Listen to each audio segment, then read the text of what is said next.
If you want to insert your SIM card or SIM cards into OnePlus 15R, then first we need to take a look at the bottom of the phone where we can find our SIM tray.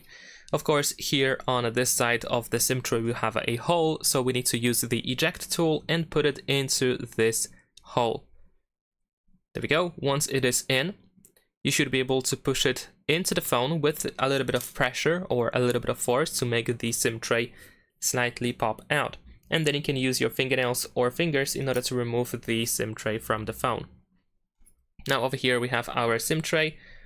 We have dual SIM, so of course you can insert 2 SIM cards onto the SIM tray.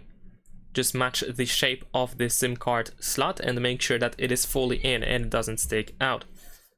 And then we should be able to just put it in. We can also do the same thing with the second card. And there we go. Now we're gonna just slide it back into the phone. There we go. Push it all the way down with your finger and make sure that it doesn't stick out to avoid causing damage to the phone. And that's pretty much it. Leave a like and subscribe.